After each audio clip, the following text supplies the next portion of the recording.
Ron Paul is the only Republican candidate saying America should get our troops out of Iraq now. He says the United States should not be the world's policeman. You say we should have no world policeman. The world doesn't need a policeman. We're wise and powerful. Isn't it our responsibility to help others that way? It's okay for us to have a responsibility personally to help other people. If we didn't have an income tax, you would have more money and you could help as many people as you wanted. But to go around the world and spread democracy and spread our goodness, no. I think it doesn't work. There's too many unintended consequences. And to spread our goodness overseas, it usually requires force. We're spreading our goodness in Iraq. We can't do that without dropping bombs on there and killing a lot of people. I think we should only do those things under the prescribed conditions of the Constitution. Is war ever justifiable? Sure. If you're attacked, you have a right and an obligation to defend our country. And the Constitution is very clear on that. So yes, in defense, I do not believe there's ever a moral justification to start the war. So World War II, we were justified. Sure. Because of Pearl Harbor. Right. How about going into Afghanistan after September 11th? I voted for that authority to go after those responsible for 9/11. I was very unhappy with what happened because we neglected to pursue Osama bin Laden.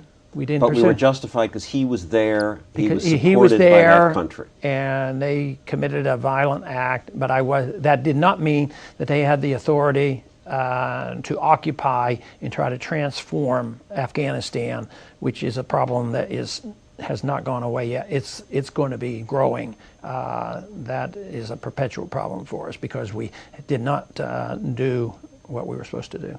The Korean War? Totally unjustified. It's, Kosovo?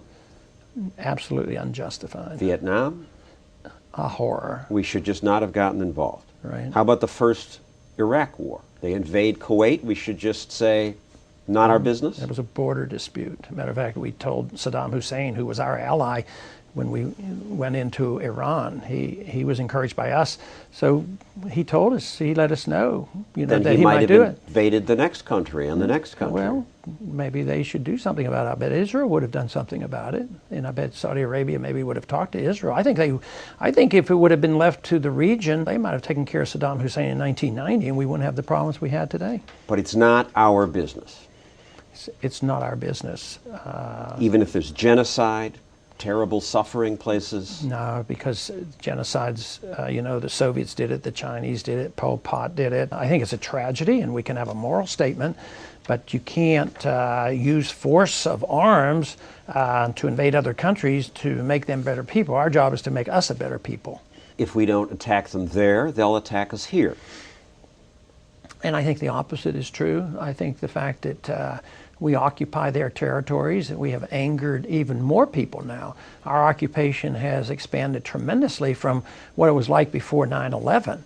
And yet the radicals were able to use our bases in Saudi Arabia and the bombing of Iraq as a reason to come over here. They were motivated, 19 individuals ready to sacrifice their lives and come over here. And because we had bases in their land. If you believe what Osama bin Laden says, and I don't think he would lie. Rudy Giuliani says that's an absurd explanation on the debate.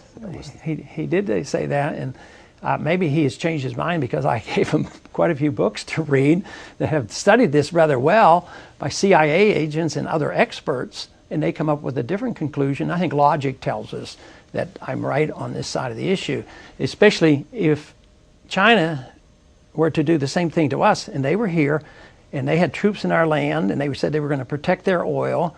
I don't think we would like it. We would resent it. We'd probably do some shooting. We'd be ticked off. Yeah. But is this case not different? There are religious fanatics who hate us and want to kill us simply because of our culture. I don't think that's true. It is not Muslim fanaticism that is the culprit. The country that has the most suicide terrorism is in Sri Lanka, and it's not a Muslim issue. The two most radical Islamic countries in the world, Iran and Sudan, do not commit suicide terrorism.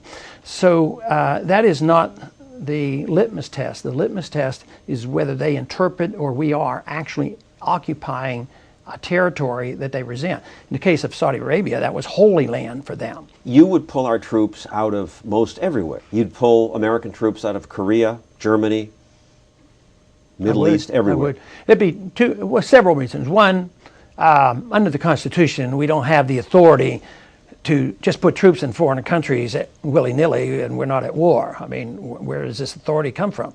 The other major reason is we can't afford it anymore. We're going broke.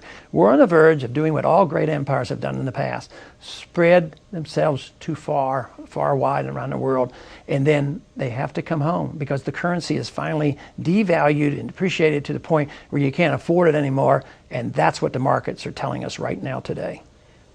Many say the surge is succeeding. We're at a turning point now, and we are creating a model of democracy in a part of the world that hasn't seen that, and that will change everything. Well, that's the propaganda. I don't happen to believe that, and if you talk to the military people, a lot of them won't agree with it. I happen to get more money from the military, active military people, than any other candidate because they see it more from my viewpoint.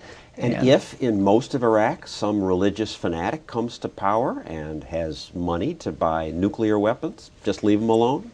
Well, it's not likely to happen, but the threat was that they had them and they didn't. The Soviets had the technology.